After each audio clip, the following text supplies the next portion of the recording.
Saudações fraternais filhos de Sofia. O projeto Sabedoria Arcana é uma iniciativa que visa a expansão da consciência através de podcasts e livros. O objetivo é compartilhar conhecimentos e experiências que possam inspirar ao buscador, para que o projeto possa continuar produzindo conteúdos de qualidade e alcançar cada vez mais pessoas. É necessário contar com a colaboração financeira dos ouvintes e leitores que se identificam com a proposta e valorizam o trabalho realizado. A sua contribuição é muito importante para a manutenção de equipamentos e despesas do projeto, como hospedagem de nosso site, edição, divulgação, entre outras. Você pode colaborar com o projeto Sabedoria Arcana através do QR Code que está à direita do vídeo ou com a nossa chave Pix, que está na descrição do mesmo, doando qualquer quantia.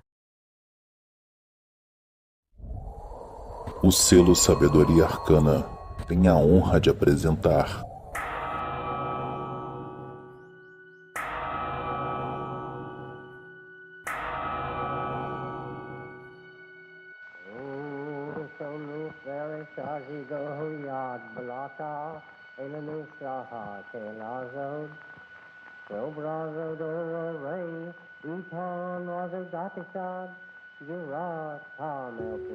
Olá a todos, remanescentes da Sabedoria das Eras.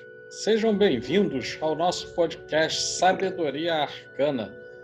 Hoje contando com este que vos fala, Pablo Silva Machado, Bispo de Santos, e com as presenças ilustres de Adílio Jorge Marques e Renato Peçanha. O tema desse podcast de hoje é referente a uma figura de altíssima relevância para o misticismo ocidental. Se trata de John Fortune. Hoje vamos conversar bastante sobre essa figura que não pode de forma alguma ser nem desconhecida nem desprezada. Tamanha é a importância de sua obra. Mas antes disso, quero deixar o lembrete para que vocês acessem nossas redes sociais e o nosso site. Nossas redes sociais no YouTube, canal Sabedoria Arcana, no Instagram, Sabedoria Arcana, no Facebook, idem, e também no site www.sabedoriaarcana.com.br. Muito bem, queridos companheiros, saudações arcanas. Eu quero iniciar esse podcast provocando-os a que façamos uma pequena introdução ao tema. E nessa introdução, eu vou começar com a pergunta mais básica, mais óbvia de todas, para que vocês comentem. Quem foi John Fortune? E qual o contexto histórico em que vive essa importante figura do misticismo ocidental? Olá, boa tarde a todos. Sim. E aí, Pablo, tudo bem? Tudo bem, Adílio. Tranquilo. É um prazer estar aí falando contigo, falando com o Renato também, que está aqui com a gente hoje para a gente discutir, para discutirmos sobre aquela que para mim é uma das... É a que eu gosto mais, né? Mas deixando de lado a questão pessoal, de identificação, eu acho que é uma das mais importantes entre homens e mulheres, ocultistas que a gente tenha dentro da história das religiões, da magia, do ocultismo, aqui no mundo ocidental. Não só pela obra toda dela, que a gente vai falar hoje, né, mas pela vida. E que, como nós vamos pontuar, né, assim como acontece com todo mundo, com seres humanos, com coisas que todos provavelmente identificam, e outras coisas mais controversas, com erros e acertos, mas eu acho que o saldo da obra dela é realmente gigantesco, e a Sabedoria Arcana não poderia se furtar a falar, como você já mencionou. A gente já está há muito tempo a falar de John Fortune, há alguns anos, aí tomamos coragem hoje e vamos tentar passar um pouquinho aqui, não é uma palestra, a ideia não é esgotar o assunto, é falar um pouco de alguns aspectos para quem não conhece, buscar as várias obras que temos em português, não são todas, mas tem uma boa parte. E para quem já conhece, poder também, de repente, ouvir mais um pouco e ter novas visões a respeito dela. E aí, Renato? Boa tarde, Pablo. Boa tarde, Adílio. É sempre um prazer imenso estar aqui trocando uma ideia com vocês nesse espaço tão conceituado, tão querido, que é o podcast da Sabedoria Arcana. Oi para os nossos queridos ouvintes, que têm sempre dado um retorno muito positivo para a gente. Falar sobre a John Fortune é falar sobre uma passagem muito importante do esoterismo ocidental. Vale lembrar que a John Fortune começou a carreira mística dela, digamos assim, no período que vai mais ou menos ali do final da Primeira Guerra Mundial, atravessou todo esse momento muito turbulento da Europa, né, entre a Primeira Guerra e o final da Segunda, e naquele momento foi uma das poucas, assim, um dos poucos grandes nomes do ocultismo que passou por todo esse período e deixou um legado, mas não foi qualquer legado, não foi um legado assim de orelhada. Ela deixou toda uma forma de pensamento, toda uma tradição iniciática para que pudesse ser seguida depois. Das mulheres do período, sem dúvida alguma, a John Fortune foi a que mais se destacou. E dentre o conjunto geral dos místicos e dos ocultistas, que começaram a sua carreira ali nas primeiras décadas do século XX, a John Fortune ela é de um relevo muito importante para uma série de tradições e até mesmo para quem estuda o esoterismo como um todo. E o Sabedoria Arcana há muito tempo vem fazendo um trabalho de trazer essas grandes figuras do ocultismo ocidental, oriental. Já discutimos desde os nomes mais consagrados, né, como foi o caso de Saint Martin, Papus, passamos para nomes que o grande público às vezes conhece assim de referência, mas não tinha tido oportunidade de saber mais a fundo, como foi o caso do Carlos Castanheda, do Raymond Bernard. E agora chegar na John Fortune é um ponto a mais nessa trajetória que a gente vem fazendo de apresentar para o público esses grandes nomes do esoterismo ocidental. E como o Adílio muito bem frisou, é uma carreira que tem seus pontos altos, tem suas questões controversas, mas que ao fim e ao cabo deixou um legado muito coerente e principalmente muito útil. E quando eu falo útil, não estou falando só no sentido de utilitarismo, mas útil porque é uma porta de entrada para os iniciados e para os não iniciados, que é uma característica muito marcante do trabalho da John Fortune, que é o grau de acessibilidade que ela dá a pessoas não iniciadas e que foi alvo de muita controvérsia dentro das ordens que ela participou, né? Inclusive dentro a Jill pode me corrigir, dentro da Golden Dawn também, que ela foi acusada de ser goteira, de estar vazando informações, quando na verdade não era. Porque o trabalho da John Fortune ele mescla aspectos que são, bem dizer, históricos e aspectos que são místicos. Então a John Fortune ela é uma referência até inclusive para que nós possamos mapear o pensamento ocultista ocidental. Até porque ela viveu entre os grandes círculos, entre os grandes meios, entre as grandes práticas. E o que o Sabedoria Arcana vai trazer aqui hoje é justamente um pouco dessas passagens, para a gente entender mais amplamente a importância de John Fortune para o misticismo e para o ocultismo ocidental. Perfeito. Adílio, algum comentário? Então, John Fortune não é o nome dela, né? Na verdade, é um pseudônimo que a Violet Mallory adota, né? E que é inspirado no lema da família dela, né? Deo non fortuna, né? Deus não destino, que, segundo alguns biógrafos, vem pelo lado materno, né? Do avô materno.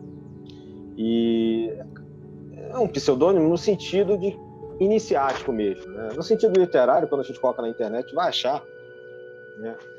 Quando a gente faz uma busca, o nome dela é ligado à psicologia, que ela, na verdade, se formou na Inglaterra em psicologia, apesar dela ser de Gales, né? Ela nasceu em 6 de dezembro de 1890, em Gales, Reino Unido.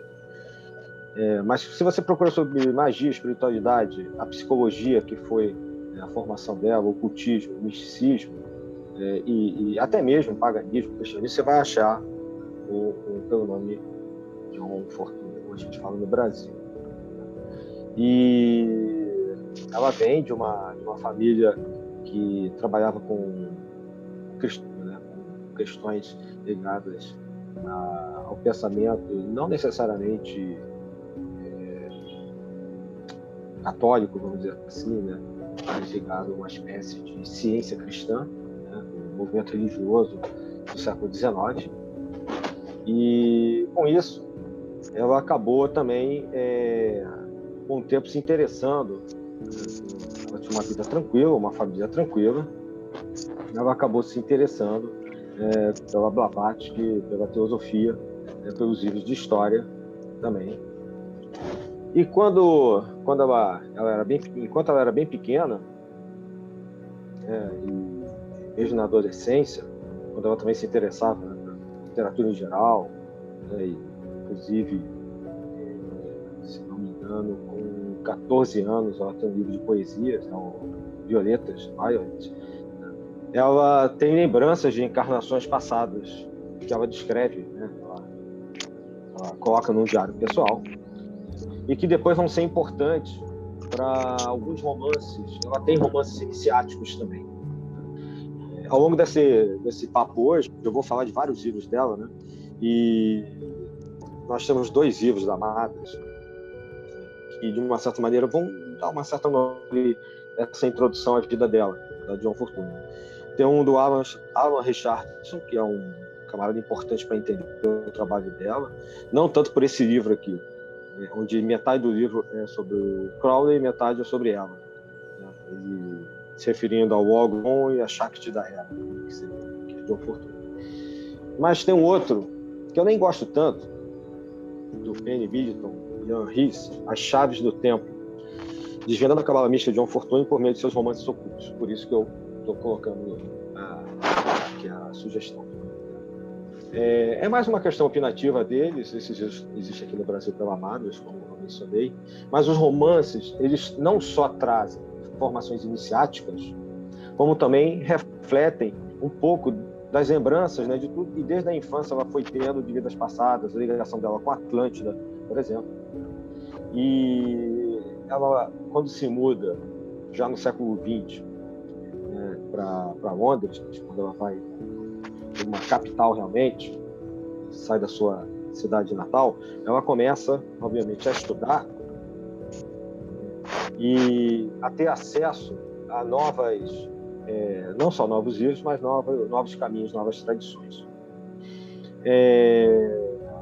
Tem um incidente que vai acontecer entre 1911 e 1912 por aí, que é um ataque astral que ela sofre. E aí, em cima disso, desse ataque astral, quando ela está aí com mais ou menos já uns 20 anos, né, 22 anos, e isso também vai marcar a vida dela como uma forma de busca, né, de start para que ela fosse buscar cada vez mais, mesmo fora da ciência, essas explicações místicas, ocultistas. Por que eu digo fora da ciência? Porque como ela se forma em psicologia e psicanálise na Universidade de Londres, e trabalha como psicoterapeuta, ela ganha uma grande visibilidade para esse trabalho dela. E isso também é importante como introdução, a gente está fazendo aqui, porque o aprendizado na psicologia, a formação dela na psicologia, que é muito importante quando você trata, você vai falar de ocultismo e misticismo, muitas das vezes é importante você entender o aspecto psicológico que está por trás do que está acontecendo, do que algumas pessoas estão propondo, né? Então, essa formação na psicologia, as experiências pessoais dela desde muito nova, e obviamente a participação dela na Golden Dawn, na Alpha et Omega, na loja Alpha et Omega, são marcos importantes para que ela começasse, dentre outras coisas, né, que a gente pode falar aí também, vou deixar o Renato falar um pouquinho, o Pablo, a gente pode colocar aí como fundantes, né, ou fundamentais para a carreira da John Fortune. Renato, vamos ouvir seus comentários. Você tem a dizer sobre esses aspectos trazidos pelo Adílio, que são de grande importância, né? O Adílio colocou aí questões que são importantes na trajetória da John Fortune, mas ao mesmo tempo são questões que dizem muito a respeito de uma experiência mística e oculta ocidental do início do século XX. Início do século XX, como eu já falei aqui até no outro podcast sobre cinema, é aquela consolidação da vida moderna nos centros urbanos, né, a questão do materialismo está muito em alta, da técnica, da indústria. Tudo bem que depois isso tudo vai colapsar ao longo da Primeira e principalmente na Segunda Guerra Mundial, né? A crise da razão iluminista, a crise daquela razão que muitos têm como cartesiana, mas que era menos cartesiana do que a gente imagina, mas há um colapso da técnica, um colapso da razão que vai levar a gente à tragédia aí das duas guerras, principalmente a Segunda. Mas ao mesmo tempo que a gente está presenciando esse boom, né, que não deve ser desconsiderado da técnica, por um outro lado está ocorrendo um grande boom do misticismo ocidental. Eu acho que desde a virada do 18 para o 19, a Europa como um todo não presenciava esse boom do misticismo e do ocultismo. E a Golden Dawn vai ter um papel muito importante no sentido de lançar as bases ou de lançar as referências para uma nova expansão desse misticismo. E muito atrelada a isso vai estar a John Fortune. A John Fortune, ela é uma mulher que ela está com um pé numa tradição romântica. E quando eu estou falando romântica, não estou falando só a questão tópico, estou falando romântico enquanto experiência de vida, romântico enquanto uma questão de coletividade, romântico numa questão de olhar com desconfiança para a técnica. Eu acho que o trabalho da John Fortune sempre deixa isso muito claro, as bases do que ela busca, quando ela sai da psicologia, quando ela sai daquele campo, digamos assim, estritamente científico, para o campo extra-científico, ela está indo na contramão de uma tendência, né?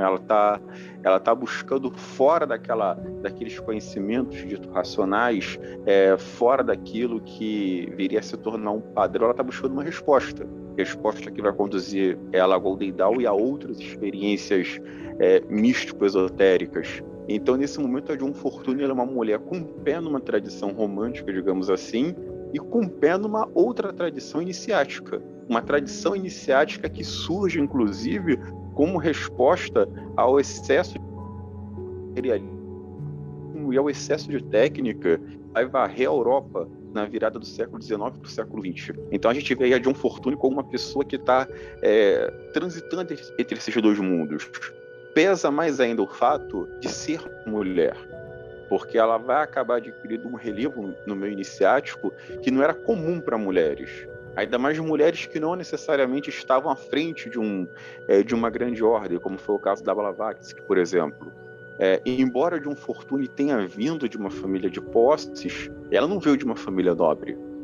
E a gente sabe que naquele momento na Europa, todos os grandes políticos, todos aqueles grandes arautos da corrida imperialista, industriais, militares, todos eles tinham os pezinhos em lojas maçônicas, na Golden Dawn, na teosofia, principalmente na teosofia, né? Você podia ser maçom, você podia seguir as doutrinas da Golden Dawn, você podia ser Rosa Cruz, você podia ser isso, você ser aquilo, mas você também era da teosofia, né? Era o grande componente agregador das correntes místicas e ocultas da Europa do período, e que vai ser o primeiro grande componente também aqui no Brasil, né? A teosofia vai reunir também aqui um grande número de pessoas relacionadas ao ocultismo que estavam dispersas. A teosofia vai ter um papel de unir essa galera aqui no Brasil, mas isso é espaço para uma outra hora, para um outro podcast, para uma outra conversa que eu creio que possa ser bem interessante também, e da qual o Adílio tem um mapa completo, tá? Perguntem a ele depois. Então a John Fortune ela vai frequentar, vai transitar esse círculo, entre esses círculos. E aquilo que vai ser o grande objetivo da John Fortune é ter acesso à fraternidade branca, da grande loja branca. As correntes às quais a John Fortune transitou, aliás, transitou talvez não seja a palavra certa, porque ela nunca foi passageira em nada. Em tudo que a John Fortune passou, ela deixou a marca dela. Então, assim, a gente não pode falar passageira. Ela foi uma pessoa que realmente viveu aquilo que ela buscou trabalhar. O Adílio vai falar um pouco melhor disso quando a gente for tratar da passagem dela pela Golden Dawn, um pouco da relação dela com Crowley e tudo mais. Mas por onde ela passou, ela deixou essa marca. E o objetivo dela de alcançar a grande fraternidade branca, de ter acesso aos mestres ascensionados da fraternidade branca, é o que vai nortear uma boa parte dos trabalhos dela. Ela vai falar de forma cifrada, de forma velada nisso, não só nos seus romances iniciáticos, como também nos seus livros mais metodológicos, digamos assim. Aí cabe a gente destacar aqui a Cabala Mística, que deve ser um dos livros mais fascinantes já escritos sobre Cabala.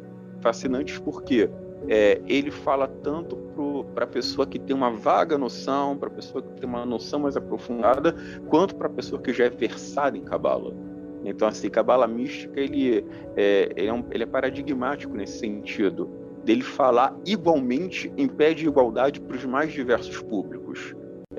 Particularmente na minha curta trajetória iniciática, eu ainda não conheci uma pessoa que tenha estudado Cabala, mas não tenha lido a Cabala Mística de John Fortune. E não volte a esse livro em outras tantas oportunidades. Vai ter o Autodefesa Psíquica, que também é um trabalho de referência para iniciados e não iniciados, que a gente vai falar mais lá na frente. E esses dois trabalhos que você tem, mais uma gama deles, versam sobre a questão de você alcançar a grande fraternidade branca, de você ter contato com esses mestres, os quais ela vai se referenciar abertamente em outros momentos e os quais ela vai atribuir, inclusive, o sucesso que ela obteve em algumas batalhas místicas.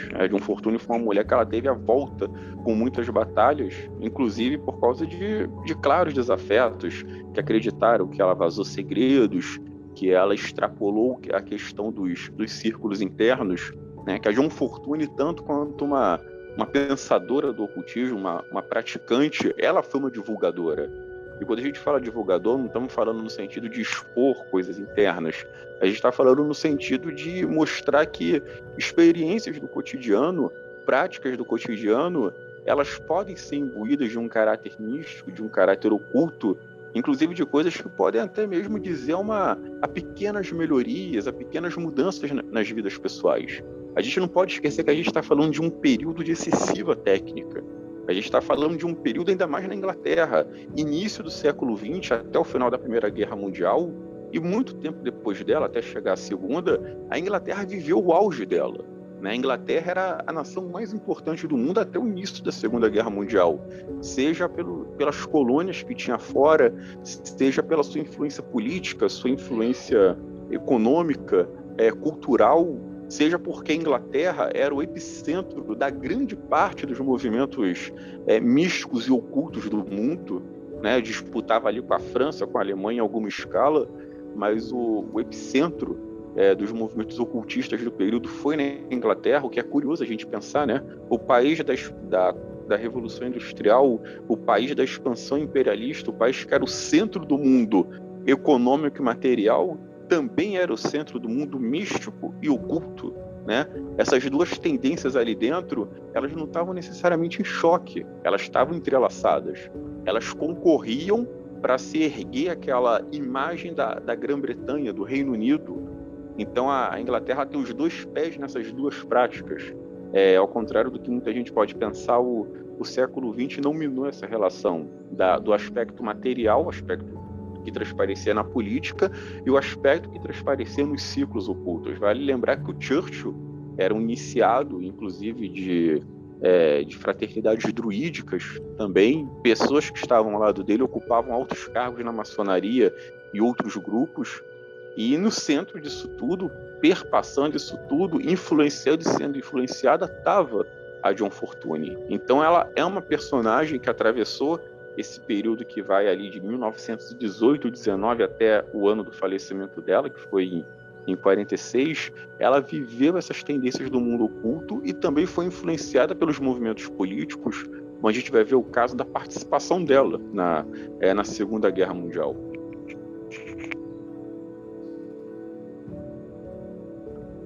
Perfeito, é muito, muito interessante, porque nós vamos de um assunto puxando o outro, como bem acontece com personagens complexos e que estiveram presentes em diversos espaços, né? Então, nesse sentido, eu queria ouvir de vocês, até porque vocês são os especialistas, né, nesse tema, um pouquinho mais dessa trajetória que a John Fortune vai fazendo, não só geográfica, mas também, eu diria, no que a gente vai chamar dos círculos místicos, né? Então, essa contextualização da trajetória já foi feita, mas que queria ouvir um pouquinho sobre as principais ideias, a maneira como ela vai mudando, influenciando e sendo influenciada por essas diferentes estações em que vai passando ao longo de sua trajetória. Não, assim, eu não sou especialista, né, na John Fortune. Eu entrei mais para essa questão de estudar o ocultismo, porque a John Fortune escreveu um importante Corpo de Defesa Psíquica, e que já é editado pela Pensamento há bastante tempo. Por intermédio dessa obra, eu comecei a me interessar mais por coisas que não eram apenas da área a gente chama hoje da ciência das religiões, né? Eu que já estava no ensino médio, vamos dizer assim, né, naquela época, e não apenas as questões familiares e tal, mas tentar entender o que ela estava falando, o que ela fala ali. E ainda pegando o gancho do Renato falou antes, além desse caldo histórico, né, cultural que ele mencionou, tem a questão também de toda aquela época de final do século XIX até mesmo o final da Terra, no início dos anos 20, da década de 20, que é um período onde vários trabalhos iniciáticos surgiram. A gente sabe, e vários do âmbito mais místico, a gente lembra da Ordem Martinista de Barros, alguns movimentos mais cruzes. Eu acho que dois aspectos são importantes a serem destacados aí para entender a cabeça, né, a partir do início dos anos 20, talvez até a partir de 1919, quando ela, se me falha a memória, quando ela é iniciada na Loja da Portugal, e adota o nome que a gente explicou antes, de John Fortune, né? Que não é o nome de batismo dela. E nesse período, eu volto a destacar que ela tem um trabalho de psicologia e psicanálise importante em Londres. Segundo alguns biógrafos, a analista, né, terapeuta mais bem paga de Londres, já na segunda metade da década de 10, e ao mesmo tempo que, obviamente, ela trabalha com todas as bases racionais, né, dos principais pensadores dentro da psicanálise naquela época, né, mas ela também tem o esforço de se informar sobre terapias alternativas, sobre questões que, de uma certa maneira, levassem ela a entender como é que a mente das pessoas funcionava.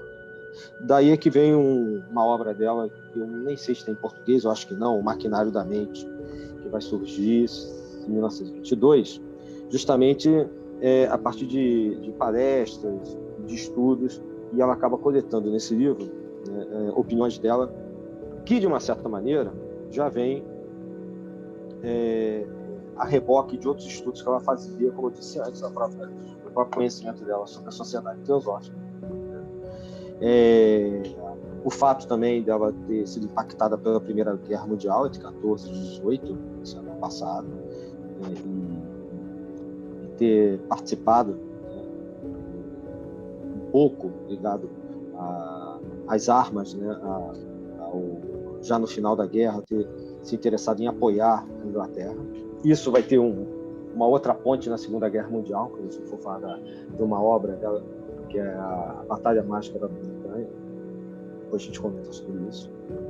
Mas já nessa época, indo para o final da década de 10, ela já tinha uma comprovação muito interessante dentro dela de como esses mestres espirituais funcionavam, como é que o mundo espiritual funcionava, e como é que, de uma certa maneira, ela tentava formatar isso tudo na cabeça dela. E ela tem um impacto muito grande na formação pessoal dela do cristianismo, o que vai, de uma certa maneira, facilitar muito a ida dela para um cristianismo esotérico e para o hermetismo.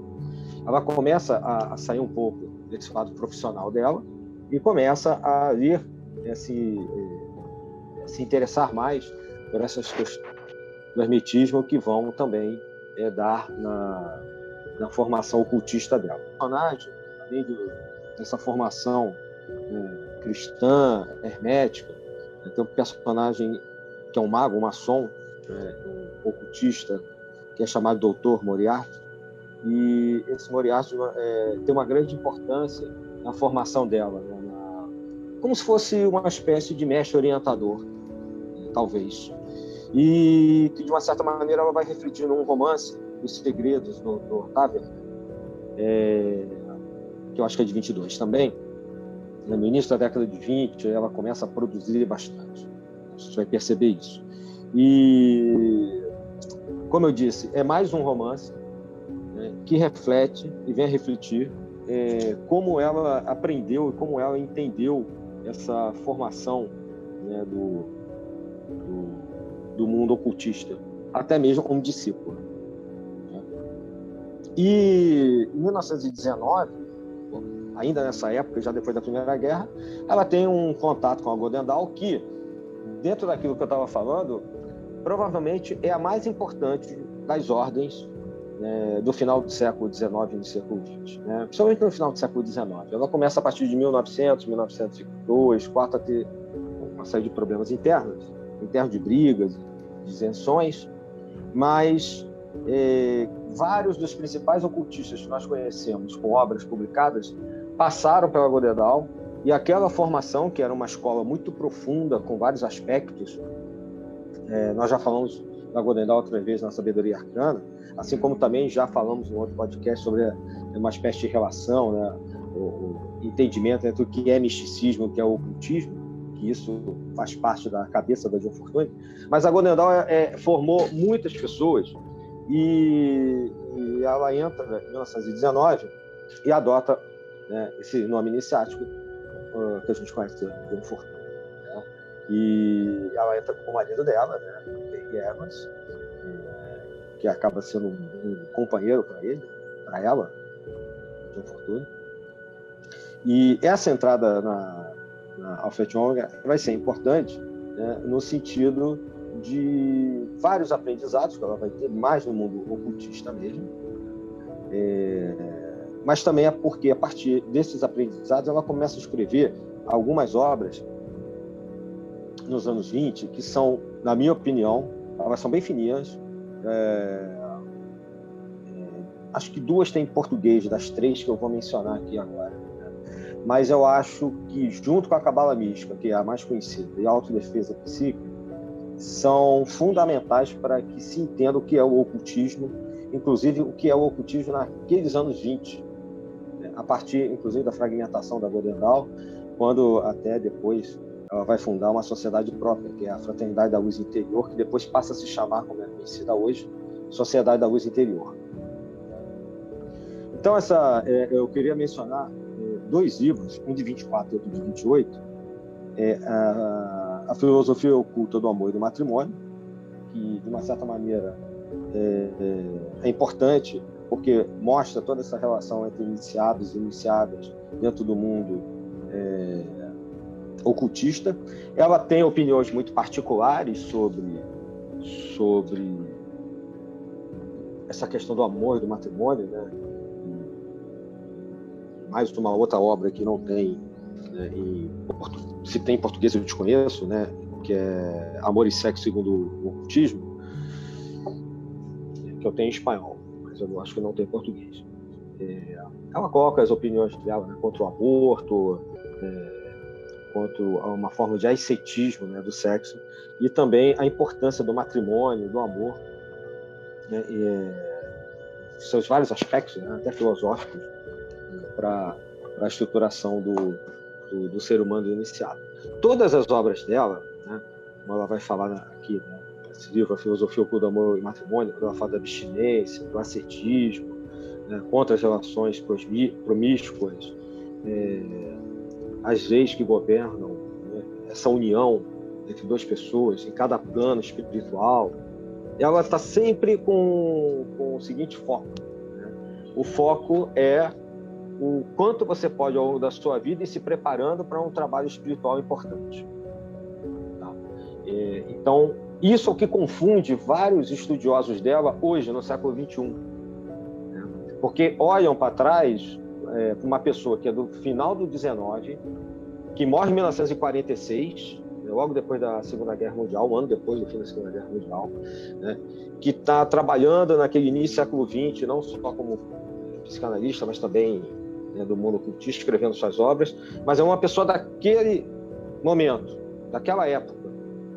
Então, há que se entender que isso que ela escreve em várias coisas que talvez pareçam um pouco estranhas no mundo de hoje, era a forma com que várias das tradições ligadas ao ocultismo trabalhavam, inclusive algumas com as quais ela teve contato. E, de uma certa maneira, é a forma com que ela encontrou um caminho para atingir um estado espiritual mais elevado. Porque o que cada um desses ocultistas místicos propõe nas suas obras é o seguinte: minha experiência, é isso que eles relatam nos seus livros, minha experiência foi essa, essa e essa, eu fiz assim, assim, assado e atingi tal ponto. Com exceção dos megalomaníacos que escrevem um monte de porcaria e acham que já chegaram ao mestrado, né, e o cara que é mestre mesmo, que é um adepto, ele não diz que é. Né? Você pode até deduzir que seja a partir da obra e de algumas práticas que são propostas. Mas quando o camarada começa a dizer que pulou o abismo, chegou não sei aonde, pode esquecer que não é. Entendeu? Então, o John Fortune não faz isso. Né? Mas ela está dentro desse contexto, e esse livro sobre a filosofia oculta do amor e matrimônio trata bastante importantemente disso. E a gente vai falar de vários livros. O Ocultismo São também é um livro importante, no sentido de que eu saiba não tem em português, eu sei que tem em inglês, tá? Quando ela vai falar do magnetismo, das questões etéricas, da questão do karma, do trabalho a ser feito em relação ao ocultismo, porque ela trabalha bem uma diferença nas obras dela entre o misticismo e o ocultismo, como eu já mencionei. É uma coisa mais prática, mais objetiva mesmo, até muito parecido com o que Saint Martin coloca, né, quando ele compara o trabalho do Zélie Cohen com a via cardíaca, não deixa de ser um pouco isso que ela faz ao longo das obras dela como um todo. Né? Ela é eminentemente uma ocultista, uma questão assim, de escolha, talvez, de afinidade. No Ocultismo São, né, ela vem tratando, né, de todos os problemas que o ocultismo pode trazer à pessoa. Né? Da mesma maneira que um outro livro dela, o Ocultismo Prático na Vida Diária, ela vem reforçando depois isso, né, sobre os perigos, né, e as utilidades, vamos dizer assim, as práticas que qualquer ocultista tem que ter em mente se for trabalhar com outros planos, com determinadas energias, como, por exemplo, na autodefesa psíquica. Se você vai fazer um trabalho de autodefesa psíquica, não é física, você está falando de outro plano, você tem que estar preparado para trabalhar com aquilo. Né? Então, é importante ter esses pequenos detalhes em mente, né? E lembrando que ela é uma mulher. Né? Vocês podem falar também depois sobre isso. É uma mulher numa sociedade extremamente fechada, patriarcal, como é a inglesa, apesar de que a Godendal quebra muito esses paradigmas. A Godendal tem mulheres lá dentro muito importantes, que inclusive depois darão seguimento ao trabalho, e inclusive pessoas com as quais ela vai ter problemas, porque ela começa a publicar esses trabalhos, né, nos anos 20, e o pessoal da Godendal começa a achar que ela está vazando informação, que não é o caso. Acho que o Renato até já mencionou isso. Então, o outro que eu mencionei, o outro livro, para não ficar falando demais aqui, foi As Vozes Esotéricas e o Seu Trabalho. Esse também, né, o Ocultismo São e o Ocultismo Prático, eu não conheço em português, mas a Filosofia Oculta do Amor e Matrimônio, e esse aqui, As Vozes Esotéricas e Seu Trabalho, a Pensamento editava, são livros pequenos.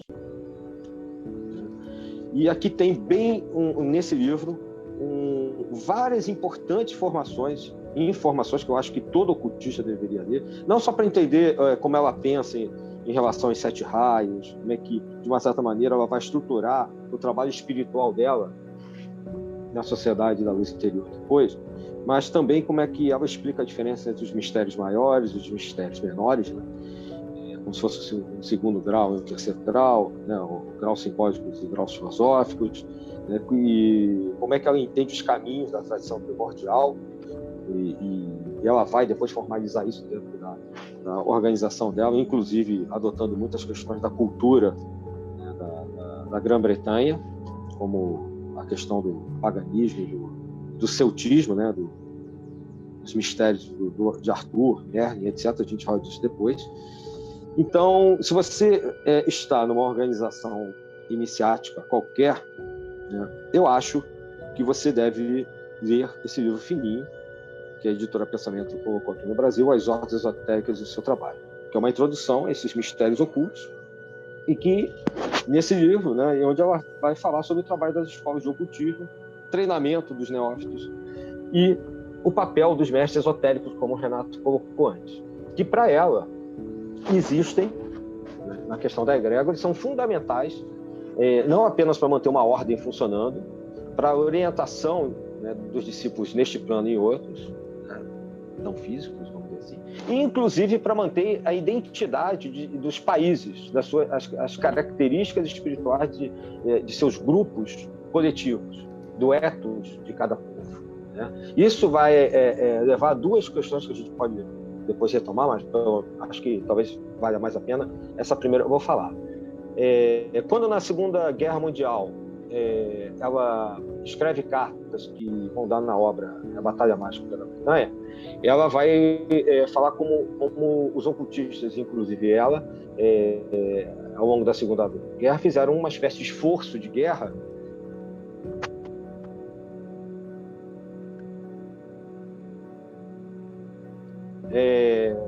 não aconteceu o que aconteceu com a França, né, que foi invadida e ficou ocupada, se não me engano, de 40 a 45. E, de uma certa maneira, os ataques espirituais que aconteciam de parte a parte. Né? E a outra questão, que eu acho que é menos relevante, mas é importante a gente frisar, que quando nesses livros que eu mencionei, ou em um deles, acho que nas Ordens Esotéricas do Seu Trabalho, ela fala de raça, ela não está falando no sentido de raça, de discriminação de raças, ou de racismo, ou no sentido da prioridade de uma raça sobre a outra, né? Por mais que isso possa ser usado posteriormente como tal. A ideia dela é do ethos de um povo. As características espirituais, isso vai ficar muito claro na Sociedade da Luz Interior, para quem conhece essa ordem de dentro, para quem já participou dela.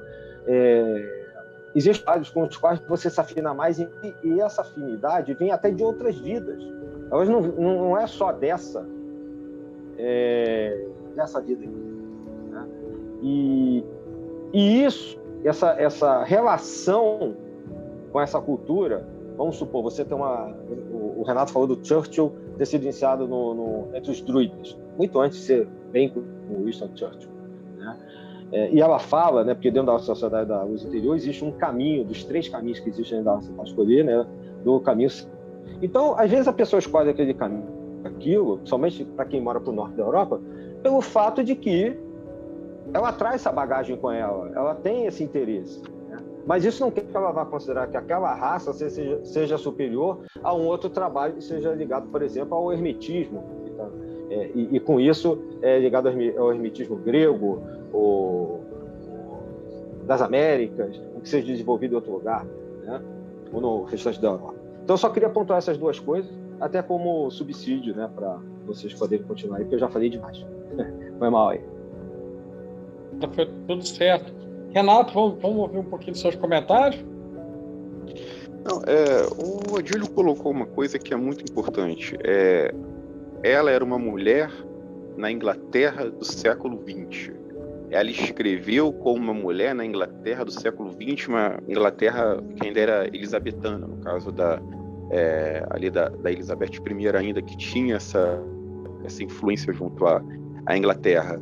E quando ela está falando da questão da vida mística, o que a John Fortune, na verdade, está escrevendo é um código moral que, particularmente, pelo que eu conheço, ele não diz só a um meio iniciático, a um meio místico. O que ela está escrevendo ali são regras de conduta que estão muito atinadas com o que era a experiência europeia, no caso, a experiência inglesa do século XX.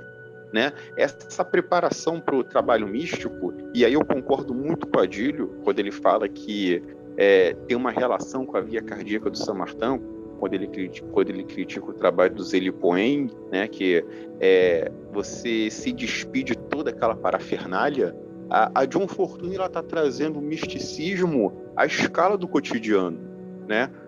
O que é ser místico no cotidiano? E aí, da mesma forma que tem a diferença do místico para o culto, tem a diferença do místico para o supersticioso. Para John Fortune, o trabalho místico ele se dá na escala das ações cotidianas, né? Não é que um dia você vai pular o Da'at, vai virar o soberano da coisa toda. Como a gente sabe, quem é iniciado, a cerimônia de iniciação, o trabalho iniciático ali que se dá no momento, ele é um grão de areia diante de uma série de coisas que você tem que lidar com o cotidiano. O que a John Fortune está escrevendo, principalmente, é como você manter uma postura mística diante das coisas do cotidiano. E para ela, a questão do relacionamento afetivo, do amor e do sexo, isso tem um papel muito importante. Porque não tem trabalho místico, como intelectual, como qualquer trabalho, que se sustente se a sua contraparte naquele momento, de algum modo, não está alinhada com você. O que a John Fortune está escrevendo é para todos aqueles que pretendem seguir uma vida mística, seja em conjunto, seja junto com outra pessoa, muito embora ela ressalte bem, o trabalho místico ele precisa de outra pessoa. Você não faz o trabalho místico sozinho. Em algum momento da sua vida, você vai sentir a necessidade, você vai querer estar com alguém. E como é estar com esse alguém no sentido místico, né? Da mesma forma que hoje as pessoas acreditam em casamento blindado, a John Fortune acreditava num relacionamento místico saudável, né? Ela fala de um misticismo saudável. Eu não sei se é a palavra mais feliz para usar nesse momento, mas no meio de tanta piração, e aí eu tenho uma teoria sobre isso, eu acho que muitas distorções que a gente tem dessas grandes figuras e das suas práticas, de certa forma, elas estão atreladas à contracultura. Da mesma forma que a contracultura, lá dos anos 60, 70, ligou coisas importantes, a contracultura também distorceu muita coisa. Essa visão de misticismo enquanto promiscuidade, enquanto libertinagem, é um reflexo dessas práticas da contracultura. Então, por isso que é estranho para alguns ler John Fortune e pensar, pô, essa mulher tá fora da órbita. Muito pelo contrário, ela está muito dentro da órbita. Né? Quem já leu Autodefesa Psíquica, a gente vai falar mais disso à frente, ao longo da Autodefesa Psíquica, ela faz uma análise de diagnose e o trabalho de diagnose dela é impecável, porque primeiro que ela sai eliminando tudo aquilo que pode ser, quer dizer, eliminando no sentido de ela vai procurar identificar tudo aquilo que pode ser fruto de uma racionalidade distorcida. Né? Ela vai procurando um lastro racional em tudo aquilo que as pessoas já relatam. Depois que ela faz essa diagnose e ela constata que ali tem coisas que não são racionais ou não são racionalidades distorcidas, aí sim ela parte para o plano do psíquico e depois para o plano astral. Então, o processo de diagnose da John Fortune, nos casos que ela narra, eles já são indiciários de uma postura mística que não é aquela postura do vou pegar a vela, vou pegar não sei o que, vou fazer e vou resolver. Não, vamos parar, vamos pensar e vamos analisar. Da mesma forma que o Saint-Martin criticava aquele excesso de coisas do Zélie Cohen, a John Fortune, como uma pessoa que eu falei no início que tem o pé naquela cultura romântica, no sentido de crítica à visão moderna ou pré-moderna, a John Fortune ela também está criticando um excesso de parafernálias. E aí, simbolicamente falando, não são só as parafernálias do mundo místico, também são as parafernálias do mundo material. Né? Naquele período, na Inglaterra, você tinha uma parafernália para qualquer coisa. O sinônimo de desenvolvimento era você ter um equipamento, uma parafernália, uma engenhoca, o que fosse. A John Fortune está criticando essas duas posturas. O excesso de parafernálias místicas e o excesso de parafernálias tecnológicas. O O trabalho dela é um trabalho muito autocentrado. O que a John Fortune faz, através dos trabalhos dela, é convidar o leitor a se autocentrar. Para nós que somos pós-contracultura, e muita coisa disso chegou no nosso tempo, ler um trabalho anterior a isso pode soar estranho no primeiro momento, porque ela está falando com uma pessoa que ela era produto do tempo dela. A John Fortune era uma pessoa que valorizava o matrimônio, valorizava a natalidade, no sentido de que ela tinha uma postura muito contundente contra o aborto, valorizava as relações, valorizava a importância de convívio, de trocas de conhecimento, de você filtrar os seus ambientes. Então a John Fortune, ela não está escrevendo só sobre ser místico, ela está escrevendo sobre ser místico no século XX, sobre ser místico na Inglaterra da década de 20, num país pós-guerra, numa Europa pós-guerra, né? Uma Europa que nunca mais seria a mesma. Naquele caos do fim da Belle Époque europeia, né? Que aí a Europa vai cair numa onda de hedonismo também, a gente não pode esquecer das vanguardas artísticas, que vão começar a se costurar ali no final do 20, início do 30, principalmente na França, né? Todos os grandes nomes das artes vão estar ali naquele país, né? Naquela postura hedonista.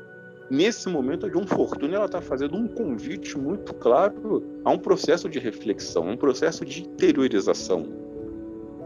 Ela escrever enquanto mulher, então, tem um peso maior ainda, né? Porque, assim, falar aqui bem no popular, as visões que a gente tem de algumas práticas daquele período, até por causa da marca do Crowley, né, são aqueles rituais promíscuos, aquelas orgias sagradas, uso de substâncias.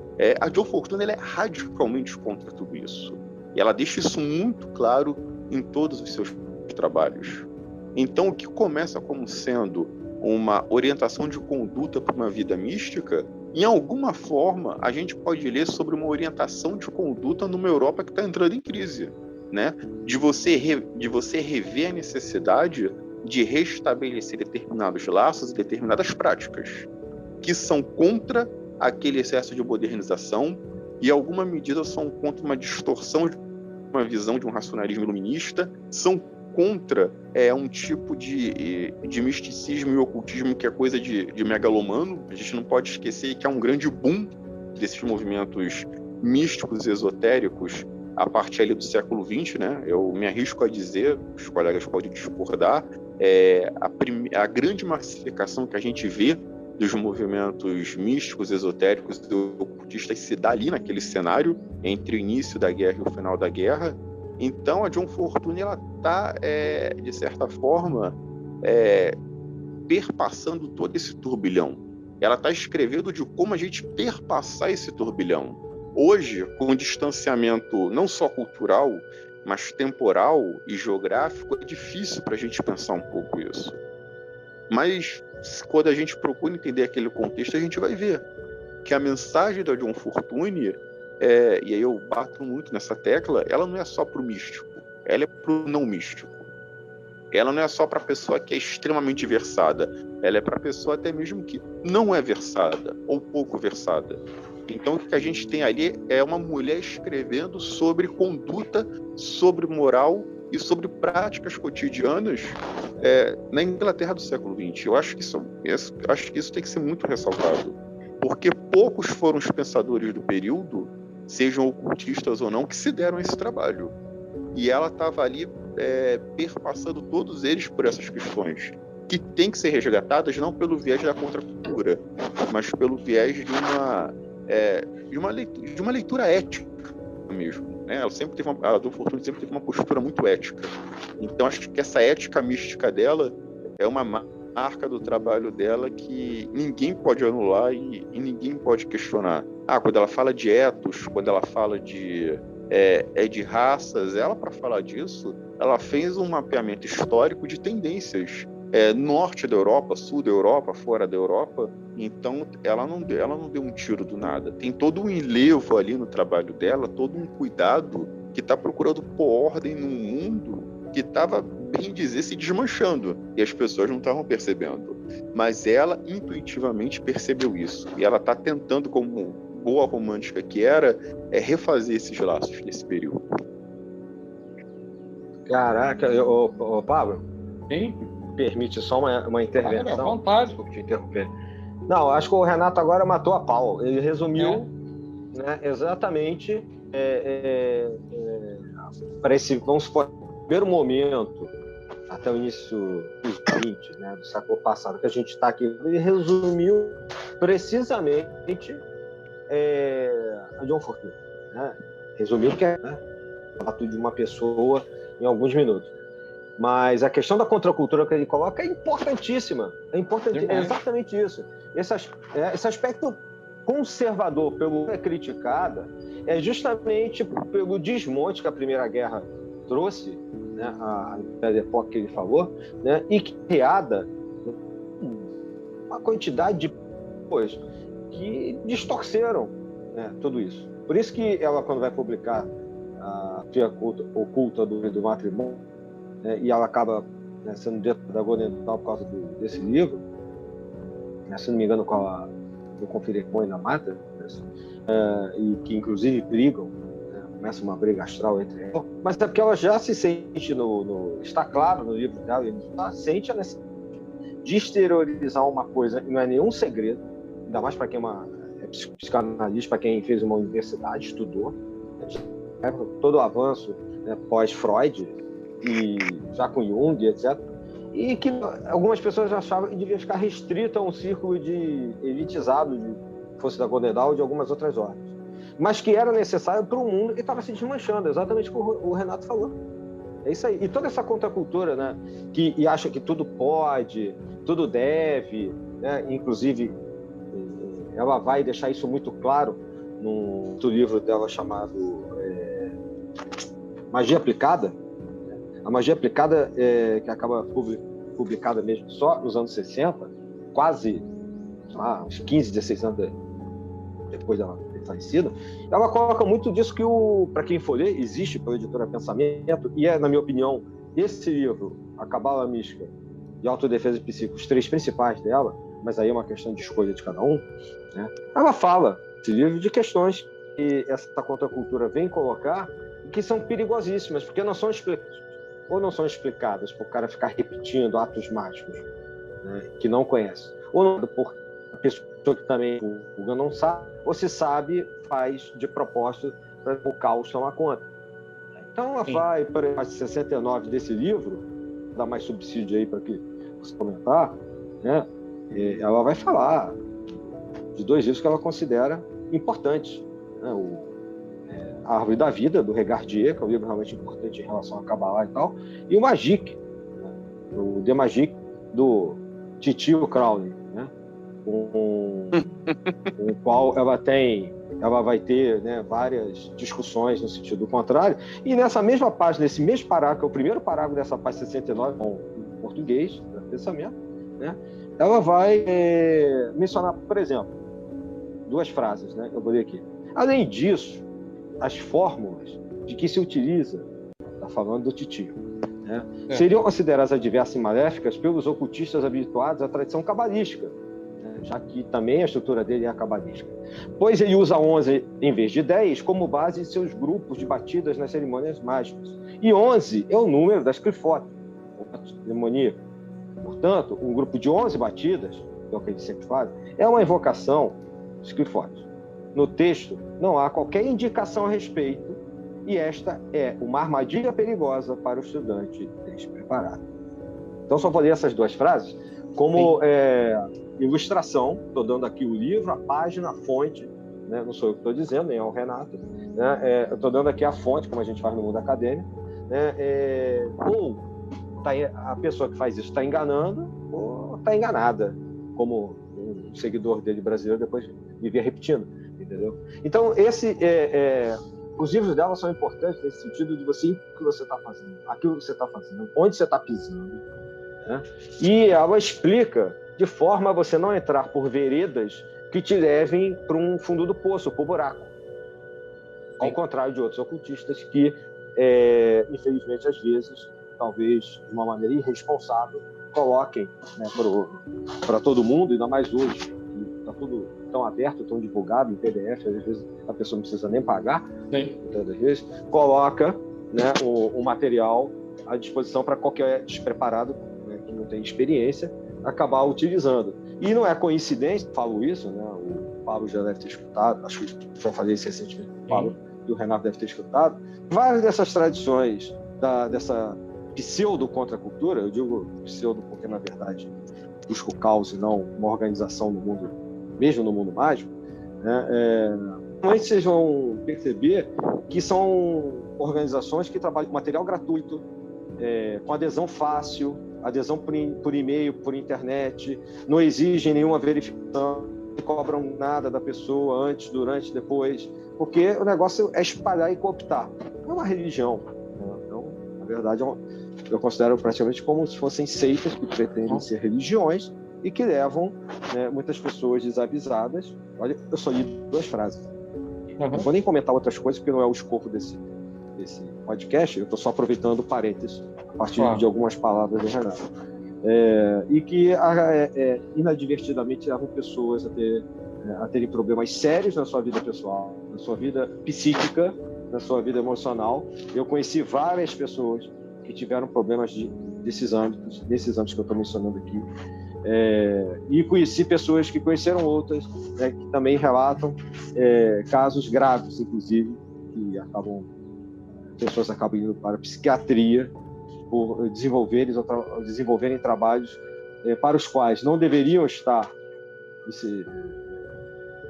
nos quais não deveriam estar envolvidos, ou para os quais não foram preparados, e com uma bibliografia que é falha, na minha opinião, de maneira proposital, para levar a esse caos. É diferente do Levi, que não colocou tudo ali, numa estrutura muito inteligente das suas obras. Ele não botou porque não era para ser conhecido, ainda mais na época que ele estava. Agora, se determinados trabalhos no século XX, né, principalmente na primeira metade, ela está coexistindo, a John Fortune está coexistindo com os trabalhos, eles querem divulgar alguma coisa e afirmam isso categoricamente, então deveriam dar os passos completos. Mas não só não dão, como ainda ensinam propositalmente errado. Sim. E aí, né, a gente está nessa conversa que ela rende dias. Eu acho que rende, até não só pela variedade de temas que a John Fortune aborda, mas pelo texto em que essa obra surge e vai se desenvolvendo e ramificando, né? Acho que a gente ficaria aqui há alguns dias. Então, de modo que a gente possa cumprir o objetivo do podcast e, ao mesmo tempo, não ser superficial, né? Eu vou convidar vocês a destacar, cada um de vocês, quais aspectos vocês indicariam como mais relevantes, além dos livros, né, que tanto o Adílio quanto o Renato sugeriram algumas obras aqui, etc. Mas eu diria aspectos gerais, assim, aspectos comuns dentro do pensamento da John Fortune, que seriam bastante relevantes ainda nos dias de hoje para quem está se aproximando do ocultismo, para quem está se aproximando de um conhecimento esotérico maior e tudo mais. O que eu assinalaria no trabalho da John Fortune, acho que é uma coisa que deveria perpassar todos os âmbitos, que é o aspecto ético. Assim, acho que a John Fortune, ela tem uma ética ímpar quando vai tratar com o leitor. Se você pega a autodefesa psíquica, se você pega a cabala mística, ela sempre coloca muitas advertências, mas não advertências no sentido, isso aqui é perigoso, isso aqui vai te matar. Não, advertências no sentido de que, o que eu estou falando aqui parte de uma experiência de uma pessoa que tem um determinado grau de iniciação. Eu não vou dar o pulo do gato porque não é a minha função, mas eu te convido a fazer uma reflexão. É isso mesmo que você quer? O que você busca? Como você busca? Sabe, esse aspecto ético que permeia a obra dela e essa facilidade de trato que ela tem com os mais diversos públicos. Claro, ela é uma mulher de profundos conhecimentos, como o Pablo falou. Dá pra gente passar aqui dias, horas, anos discutindo a obra do John Fortune. Mas eu acho que para todo mundo que está começando, e até mesmo para quem já é cascudo, porque às vezes a gente fica tão cascudo numa coisa que entra no piloto automático. É sempre revisitar a obra da John Fortune nesse sentido. Ela não faz sucesso, com razão, entre a garotada mais nova, porque você não vai abrir um livro da John Fortune, você não vai encontrar um esquema, você não vai encontrar um passo a passo, você não vai encontrar algo pronto e acabado, tipo, faz aí. Tem até que estudar, né? Exatamente. O que você vai encontrar na John Fortune é reflexão, estudo e experiência. São 3 coisas que você vai encontrar no trabalho dela. E são 3 coisas que estão em falta hoje no meio esotérico. Então, quem está começando, quem já é cascudo, quem está no meio do caminho, senta em algum momento e lê a John Fortune. Lê para se entender, que como o Adílio bem ressaltou, ela tinha uma formação clínica, ela era uma psicóloga, ela estava naquele cenário ali freudiano, junguiano, ela estava começando a se alinhar a essas tendências. Então, primeira coisa, ter certeza de que a sua mente está sã o suficiente. Segundo, vai ler a John Fortune. Vai ler para você aprender até mesmo introjetar esse tipo de conduta.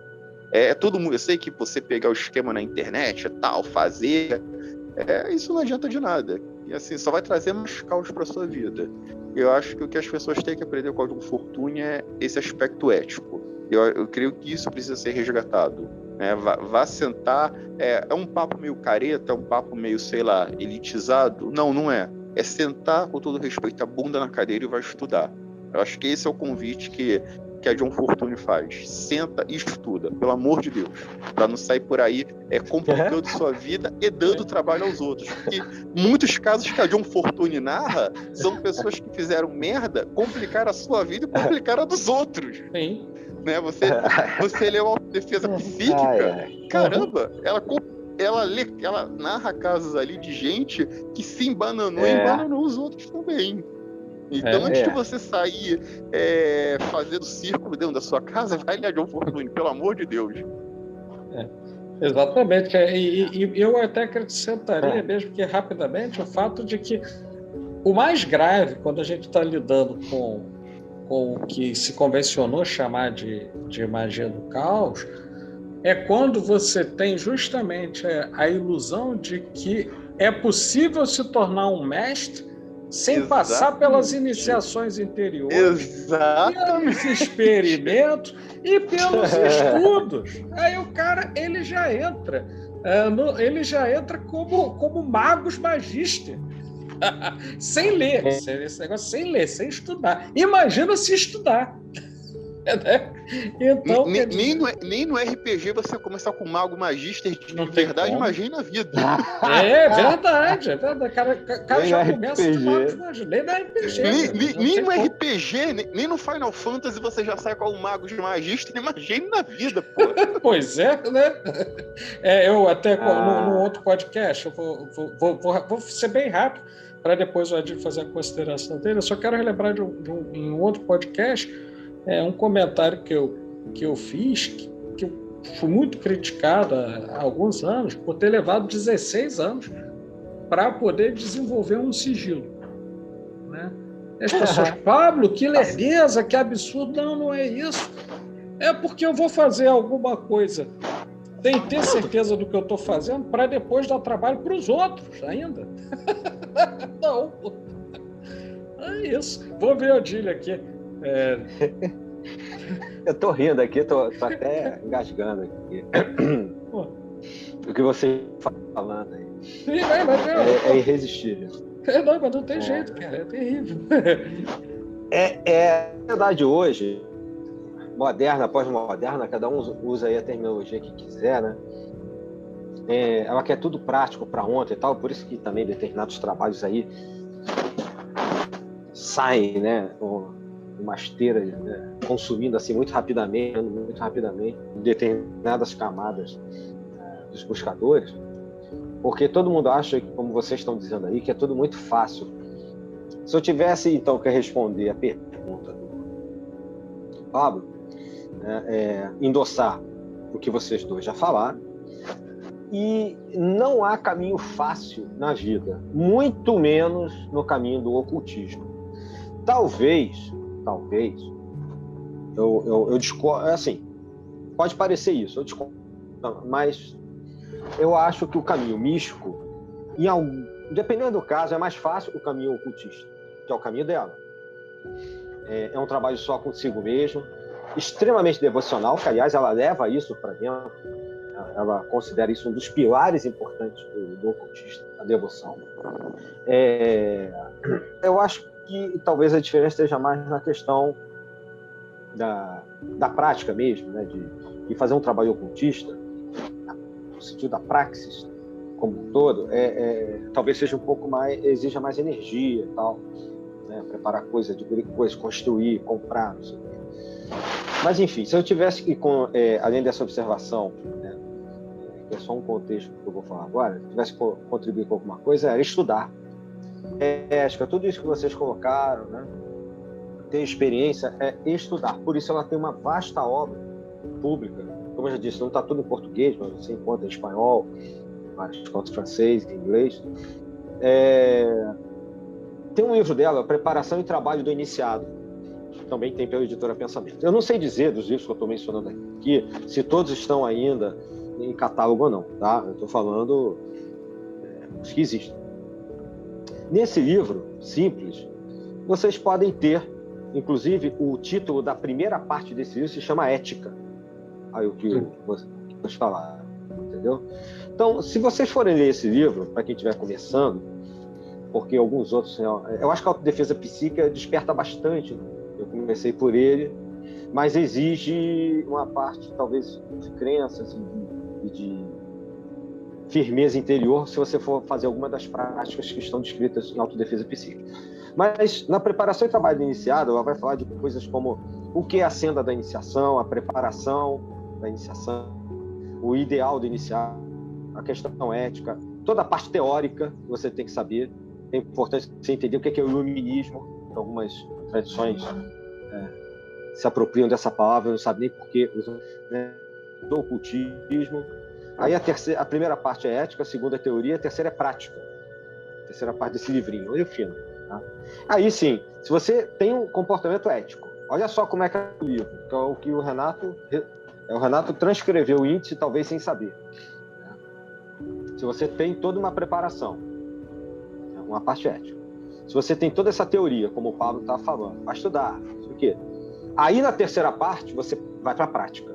Você fez os fundamentos, levantou as paredes, agora você constrói o telhado da casa, né?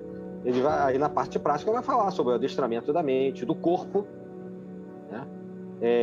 Da iniciação e da necessidade do celibato em alguns casos, né? Tá aí a coisa que ninguém quer na modernidade, né? E os sistemas esotéricos ocidentais. Lembrando também, tem um livro dela que foi publicado mais à frente, mas que é a essência da cabala mística da sociedade exterior. Fica com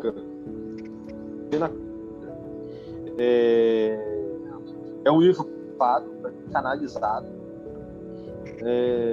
e que é como se fosse quase uma doutrina secreta teosófica, mas num livro só, nem tão pequeno. Também tem pela Pensamento, não sei.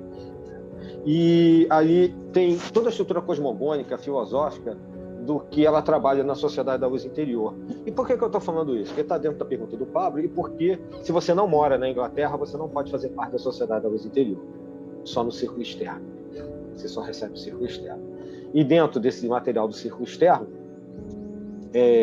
eles pedem que, acho que uns 3 livros, além do material que eles mandam, que não é muita coisa, isso é círculo externo, eles pedem que vocês, aqui ou em qualquer lugar do mundo, né? O camarada Doutrina Secreta, eu expliquei por quê, acabar que é talvez seja muita pretensão que é o melhor, né? Mas é um dos estados do Ocidente, tá? E o semi-ocultismo, que não tem ocultismo que não tem em português, né? Essas 3 obras que eu mencionei como estudo e preparo para você entender esse trabalho interior, né, da Sociedade da Luz Interior, que é dividido no caminho do raio verde, né, do Celta, um caminho que é muito a cara, vamos dizer assim, a situação ethos daquela sociedade onde ela está, lá na Grã-Bretanha, norte da França, nas Galhas e tal. O hermetismo, que aí perpassa praticamente todas as organizações com as quais ela conviveu, por onde ela passou, como a própria Godendal, né? E uma espécie de cristianismo interior, né? Que várias tradições gnósticas, inclusive, mantêm também. Então, esses são os 3 pilares básicos da sociedade interior. SIL, S-I-L. E então, seja na organização dela, seja fora, seja em qualquer caminho, tenha ética, se comporte com ética, que é muito chato, é ruim pra cacete fazer as coisas direito, mas comporte eticamente, estude e aí vá para a prática, porque aí você tem um caminho seguro até para as rebordosas. Porque mesmo que você esteja na mão direita, e é por isso que nós fizemos um podcast aqui há um tempo atrás. Mesmo que você esteja na mão direita, nós fizemos um podcast sobre mão direita e mão esquerda, né, caminho para diferenciar, e algumas pessoas não entenderam porque a gente fez esse podcast, é porque isso é o que diferencia muito dos caras de vários pensadores, vários ocultistas ao longo dos séculos. Desde um John Dee da vida, tal, né, até chegar nela, vamos supor, outros, né, até os estudiosos dela, o Gretchen Knight hoje e tal. Então, mesmo que você esteja na mão direita, você será atacado. Mesmo que você esteja na mão direita, você terá que saber e que estruturar em si e ao seu redor, e com os seus amigos e parentes, proteções, mesmo no campo, saber lidar com determinadas coisas que vão acontecendo na sua vida, com chaves kármicas que você vai acionar na sua vida quando você faz determinados trabalhos. Então, é importante que você estude. Você escolhe um caminho espiritual, né? O lado negro da força pode, a qualquer momento, acabar tentando você mesmo quando você não percebe. Verdade. Tem uma diferença entre você tomar a rebordose e ter força para levantar e tomar a rebordose e ficar por lá mesmo. Aquela chama a atenção é isso. Pô. É isso aí. É você tomar a rebordose e conseguir se levantar. Por isso que é importante todo esse preparo, né? Porque às vezes a rebordosa bate e você fica por lá mesmo. Exatamente. E muita gente às vezes não volta. Sim. Às vezes não volta, fica perdido lá nesse emaranhado de caos. Literalmente. É verdade. Tem um outro livro dela, que é até a introdução do Gretchen Knight, que tinha no pensamento, parece que esgotou, Aspectos do Ocultismo, que ser um livrinho. Os livros dela não são muito grandes, normalmente. Que pode, acho que também dá um subsídio para quem está começando, ou para quem já começou e quer se cercar de mais informações. Aí eu acho que é um pouco mais, para quem se interessa um pouco mais pela obra da John Fortune, mas Aspectos do Ocultismo também é uma obra interessante, sem contar os romances dela.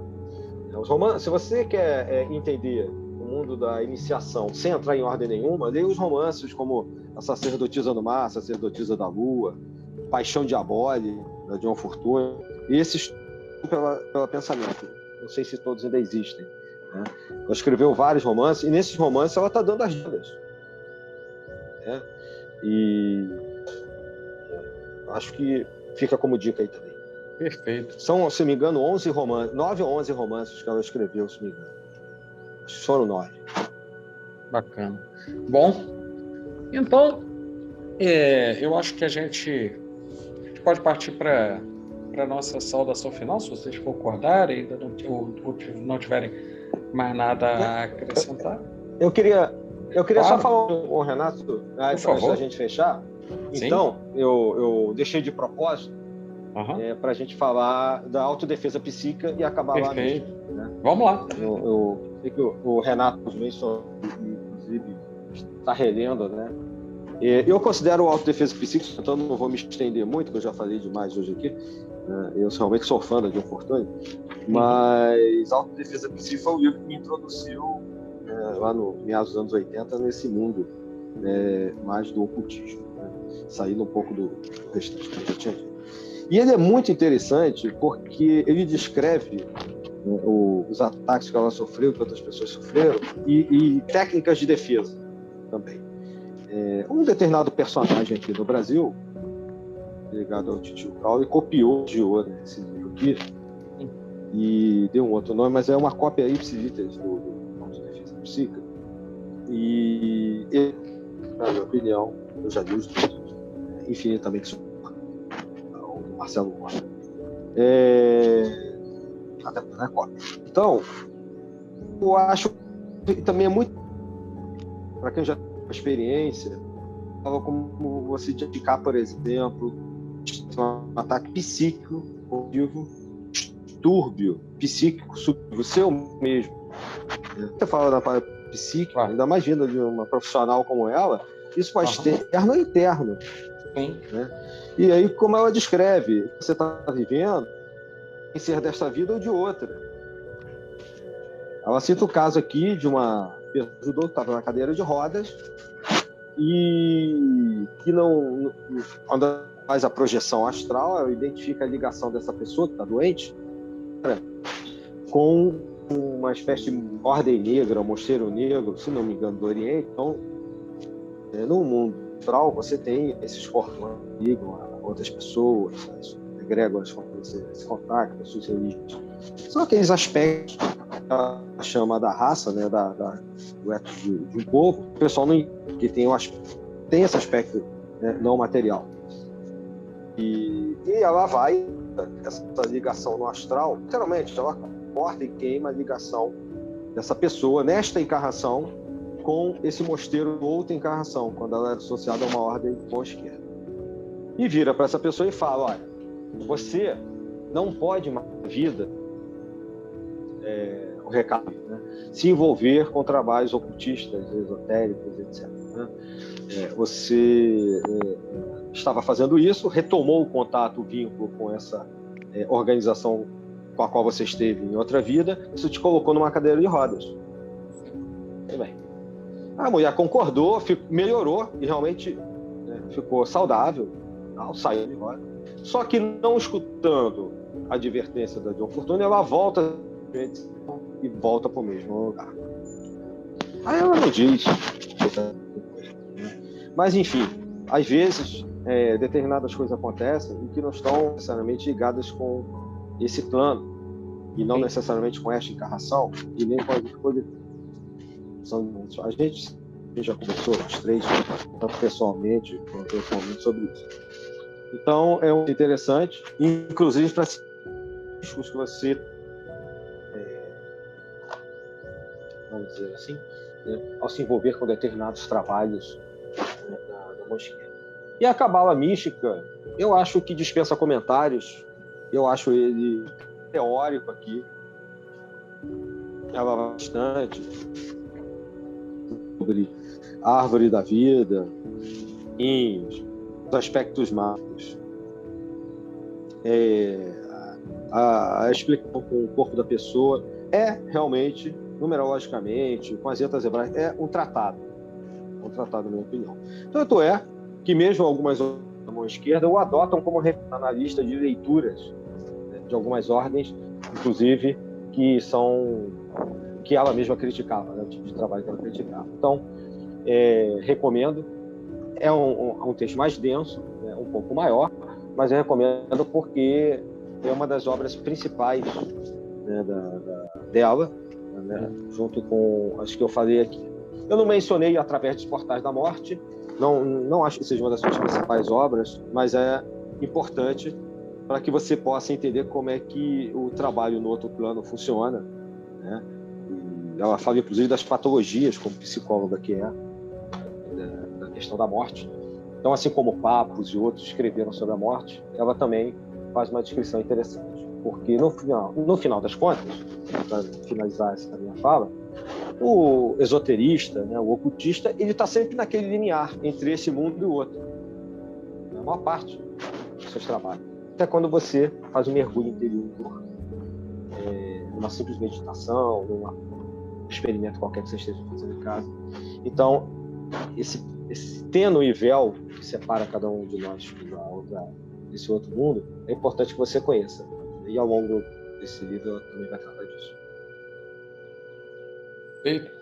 Muito bom mesmo. Eu penso que nós temos aí, não com o objetivo de fechar ou esgotar tudo sobre esse importantíssimo personagem do misticismo e do esoterismo ocidental, mas como uma excelente introdução. Acho que a gente tem aí um objetivo muito bem alcançado, né?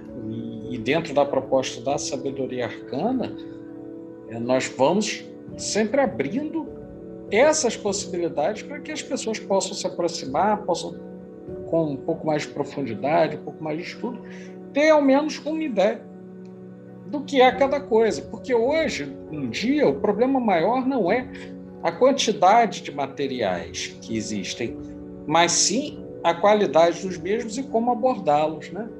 Então, me parece que é profundamente importante esse convite e esse estudo sobre a obra da John Fortune. Certo? Acho que o Renato tem comentários também? Não, eu endosso isso tudo que a Júlia falou. Ele pontuou uma questão muito importante, que a Cabala Mística não é só um livro sobre Cabala, é um tratado. Até porque ela abre o livro falando da história da Cabala, da forma como a Cabala foi adotada no Ocidente. Inclusive, ela fala abertamente não digo de adaptações, mas de inflexões que o processo cabalístico acaba sofrendo no Ocidente por razões óbvias, né? Nós somos Ocidente, nós não somos hebreus do século tal antes de Cristo, né? Então, a nossa experiência cultural, a nossa experiência linguística, ainda mais a experiência linguística do anglo-saxão, né? Uma língua que não veio derivada do latim, inclusive, de como isso tem impacto no processo cabalístico e a forma de você contornar essas diferenças. Eu, particularmente, eu não tenho uma leitura muito aprofundada de Cabala, de uns 4 ou 5 livros, mas desses livros que escolhi, eu não vi nenhum falando sobre esse aspecto, do qual ela é muito clara, ela é muito sucinta. Ela chama a atenção de que não dá para a gente reproduzir a coisa ipsis literis. A gente tem que tratar dessas mediações que há. Inclusive, ela chega a falar, inclusive, da Cabala como essa mediação entre Ocidente e Oriente. E eu achei isso um diferencial muito, muito importante pro livro. E até porque é uma desconcertada que ela dá em toda e qualquer pessoa que pega para estudar Cabala e acha que falar o nome da letra em hebraico é o suficiente. Então ela já dá essa desconcertada nas pessoas que costumam fazer isso e chama atenção para uma série de conhecimentos que a gente tem que ter a Ocidente e a Oriente antes de se inteirar no processo de estudo da Cabala. E no Autodefesa Psíquica, esse caso da Loja Negra que ela fala, acho que é um dos mais arrepiados. Ela narra, é uma excelente narradora, né? Eu acho que dos casos que ela narra, esse é um dos mais interessantes e um dos mais assustadores, mas todo o processo que ela descreve para você diagnosticar um ataque psíquico, um ataque astral, de você ir identificando na sua casa coisas que você precisa fazer para tomar um cuidado, porque é uma coisa que ela fala no livro. O pior ataque psíquico, o pior ataque astral não é aquele que é dirigido, é aquele que é involuntário, aquilo que você pensa, aquilo que você deseja, aquilo que você fala, aquilo que você comenta, aquilo que desencadeia uma dispersão, uma distorção de energia sobre o qual você não tem controle. É até mesmo questão de você policiar o seu pensamento, tanto naquilo que você dirige quanto naquilo que você recebe. Então ela acaba dando indicações que são muito úteis para a gente se policiar nas nossas questões, mas principalmente policiar quem está ao nosso redor, quem frequenta a nossa casa, os hábitos que tem, né? Aquela coisa que toda mãe fala, cuidado com o que você traz em casa, não sei o quê. Basicamente ela está falando isso. E isso que ela fala, e isso que ela fala da questão do cuidado com o que você pensa, né? Que o pior ataque não é aquele que você dirige, é aquele que você dispersa, você solta. Eu acho que isso é importante. É uma coisa para a qual a gente tem pouca atenção hoje em dia e que para ela digamos assim, é o ponto de partida de muitos trabalhos. Acho esse cuidado importante. A gente usa muito uma expressão que ficou comum aí, né? O pessoal da ciência política usa muito, da filosofia contemporânea, né? O pessoal fala muito da tiktokização da vida, né? Do TikTok. Então a gente tem que tomar cuidado com a tiktokização da magia também, né? Do misticismo, do ocultismo. Você não aprende a fazer sigilo em 30 segundos. Você não aprende cabala em tutorial do YouTube. Tudo bem, tem pessoas muito sérias que discutem o assunto, mas eu não creio que essas sejam as principais referências. A gente tem que tomar esse cuidado com a tiktokização da vida para ela não pegar âmbitos que podem ser perigosas, sabe? Como a Jill falou, fazer as coisas do jeito ético é chato, não sei o quê, mas é o que vai te ajudar. Quando você tomar rebordosa, e vai tomar, não temos essa ilusão de que a gente está na mão direita, a gente é adepto da mão direita, não vai tomar, não. Uma hora vai tomar rebordosa, mas isso que vai ser a diferença entre você tomar rebordosa e se levantar, ou não cair totalmente, e você tomar rebordose e ficar pelo caminho, né? A gente tem que a gente não pode deixar as coisas chegarem no âmbito da tiktokização do misticismo. Acho que isso é tão ruim quanto uma distorção da contracultura, né? Porque a gente, quando fala em contracultura, tem esse aspecto que distorce, mas também tem aquela contracultura que está falando justamente o quê? De uma cultura de grupos que eram oprimidos, de grupos que eram suprimidos, de grupos que eram privados de liberdades, de voz e tudo mais. A gente tem essa contracultura no sentido de emergir uma cultura que não é a cultura oficial. Esse é um aspecto da contracultura que, particularmente, até para eu que estudo cinema, eu considero positivo, mas tem esse aspecto da contracultura, como o Adílio falou e você endossou, que desarranja tudo. Então, a gente não pode deixar que essa tiktokização da magia desarranje algo que já vem por si só desarranjado e distorcido, né? A gente tem que tomar esses cuidados. E a obra da John Fortune nos abre os olhos sobre isso, tá? Não vamos só... Não é questão de pensar que ela é uma mulher retrógrada. Ela não é. Era uma mulher que estava alinhada com o tempo dela. E tem muitas coisas que ela passou que, pra gente, deveriam estar ali como livrinho de cabeceira, pequenos cuidados que a gente pode tomar por nós e pelas pessoas que estão sempre ao nosso redor. Perfeitamente. Bom, então, meus amigos, eu acredito que é isso. Longe de nós a ideia de fazer um TikTok da sabedoria arcana, apesar de estarmos em muitas mídias, não é? Longe de nós passa essa ideia, até porque para nós, ou pelo menos para mim, isso soa como um tipo de magia que eu não tenho condição de dominar aquelas dancinhas. Mas, de todo modo, né? Vamos fazer a dancinha da cabala, vamos lá. Vamos lá, entendeu? Aí faz assim, esse dedo vem para cá e tal, não vai por aí, né? Então, gente, brincadeiras à parte, gostaria então de reiterar o convite aqui, conheço um pouco mais das obras da John Fortune, porque eu até acrescentaria, Renato, o fato de que em alguns aspectos ela não só estava sintonizada com o seu tempo, como estava muito à frente. Muito à frente, certo, né? Sem dúvida. Certíssimo, sem dúvida. Então, fica aí o convite. Quero desejar a todos que estão aqui conosco que façam um bom proveito desse podcast, desse esforço que nós fazemos por trazer temas, autores e aspectos arcanos, né, que vocês todos estejam, então, com as nossas fraternais e arcanas saudações. E não deixem de acessar as nossas publicações, não só nas redes sociais, mas também no site www.sabedoriaarcana.com.br. Essas são minhas palavras finais e deixo, então, ao Dílio e ao Renato a saudação final ao público. Bom, é isso. Eu acho que já se falou isso, né? Não estamos esgotando a temática dela. Cada livro ser um tema do podcast aqui. Nós não citamos todos. Existem outras obras que poderiam ser citadas e o objetivo de chamar a atenção, como a gente fez nas outras temáticas, do público em geral, somente aqueles que conhecem um pouco menos, de aspectos que não se fala muito. Eu não conheço praticamente nenhum podcast que trate da doença com seriedade, né, com profundidade.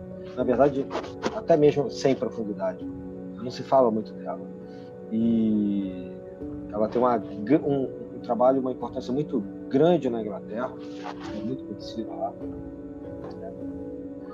No Reino Unido como um todo, é muito conhecida daqueles que vêm de um trabalho mais parecido com o da Golden Dawn. E, para finalizar, gostaria de colocar aqui um excerto, né? um extratozinho, uma frase que eu li em alguma dessas obras, quando ela fala que... Ela está falando de magia várias vezes, né? Até o título de alguns livros. Quando ela fala que magia é serviço. Mas, num outro momento, ela fala assim, que ela deseja saber para poder servir.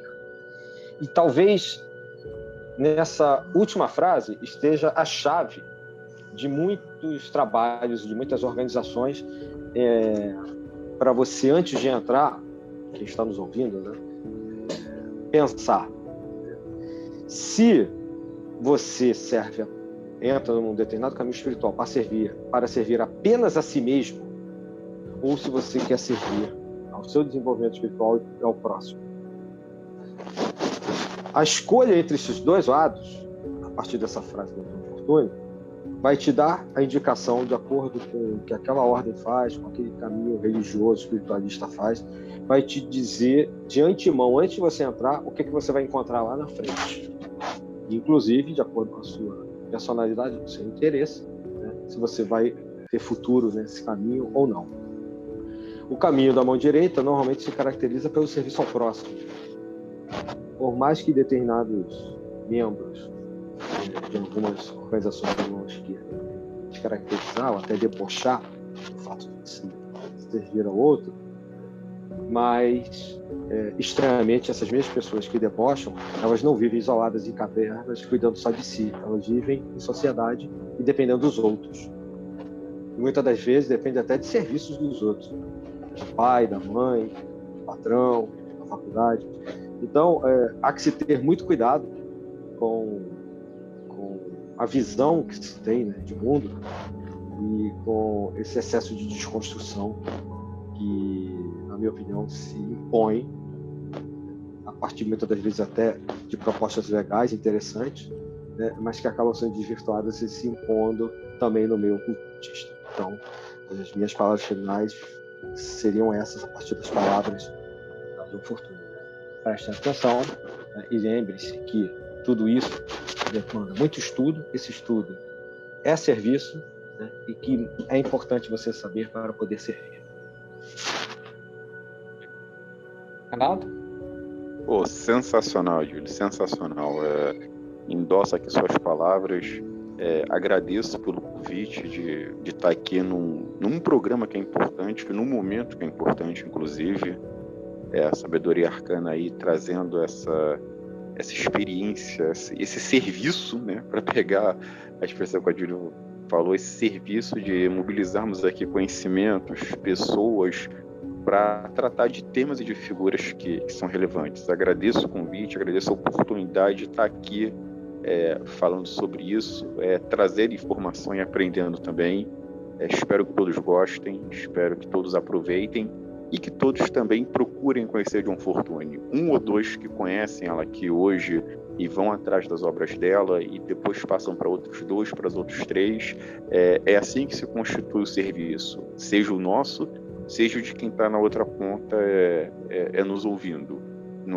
A gente não pode ficar isolado. Isso não, nenhuma corrente é mais forte do que o seu elo mais fraco. Então, se a gente quer prosperar no sentido de levar conhecimentos que tragam as pessoas para os bons caminhos e para as boas práticas, a gente tem que fazer isso, né? Seja gravando um podcast, trazendo uma informação, apresentando um livro, um conhecimento. Eu próprio ganhei mais relevo na minha vida com práticas iniciáticas a partir de uma indicação do Adílio, sabe? Você recebe uma indicação, você lê uma coisa e eu posso dizer que a minha vida se transformou no sentido de aprendizado, de conduta depois desse contato. Então, para cada uma pessoa que passa por isso, eu acho que outras tantas estão sujeitas a alcançar o mesmo resultado. Mas é um trabalho que leva tempo e leva prática. E aqui a gente procura fazer o nosso serviço sempre pensando no melhor. Adílio, Pablo, mais uma vez, obrigado pelo convite e muito obrigado por essa oportunidade. Perfeitamente. Então é isso, meus amigos. Saudações arcanas a todos. Espero que todos continuem nos ouvindo. Estejam sintonizados nas nossas redes sociais, no podcast, no site, pois ainda tem muito a explorar e temos muitos novos temas e convidados para poder trazer. Saudações fraternais a todos aqueles que são descendentes da Sabedoria das Eras. Encerramos mais um podcast do Sabedoria Arcana. Muito obrigado e até a próxima. Até a próxima, Sabedoria Arcana e saudações arcanas. Saudações arcanas, pessoal. Até a próxima. Se cuidem.